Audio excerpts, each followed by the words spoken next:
We all know how it goes. You're minding your own business when suddenly there's a knock at the door, and a couple of teenage elders are standing there wanting to tell you their version of the gospel. They're clean cut, friendly, very polite, but right off the bat, one gets the impression that they have no idea what they're talking about. The vast majority of us probably don't let them in, so we never get to hear about some of the truly wacky things these people believe. So what is the Book of Mormon?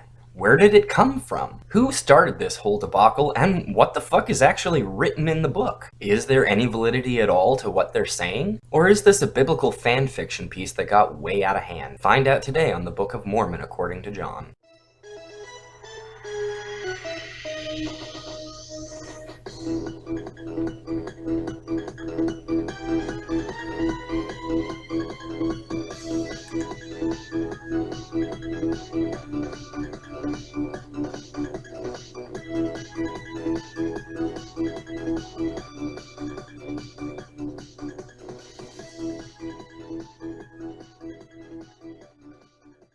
Hello, Gospel fans. Welcome to the Book of Mormon according to John. Today we're looking at, obviously, the Book of Mormon. So let's see what's in here, shall we?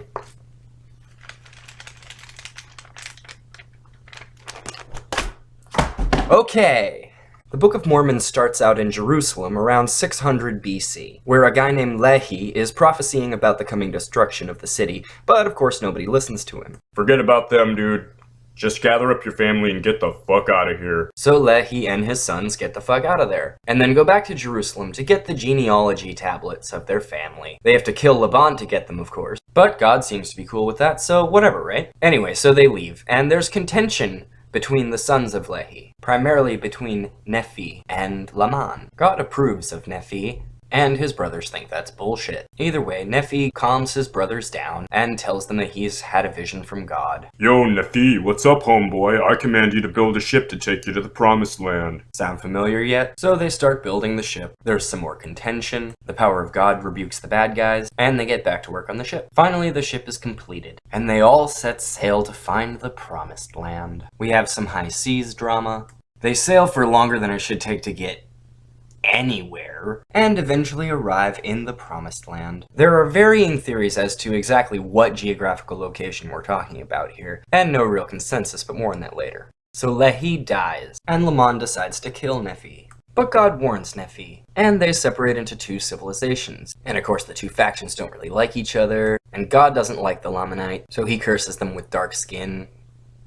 Yup, it really says that. They fight back and forth periodically. Sometimes the societies are benign, and sometimes not so much. Prophets start cropping up, as they tend to do. People have some weird visions, and they start prophesying about a coming Messiah. The moral fabric of these societies hangs in the balance for a number of years, fluctuating between extremes, until shortly after Jesus is crucified. Then Jesus appears to them! He repeats the Sermon on the Mount and starts preaching the gospel. He tells them to cut the shit and ushers in an era of peace that lasts for 200 years. And then they all go back to war with each other. Then a guy named Mormon has his son Moroni write down everything that's happened up to this point, and the battle to end all battles ensues. In the midst of the battle, Mormon is fatally wounded, and Moroni, as the only survivor, buries the tablets somewhere in New York. Why New York, you may ask? Because that's where Joseph Smith lived, of course. In our next episode, we'll be talking a lot about Joseph Smith, and really put his title of Prophet of God to the test.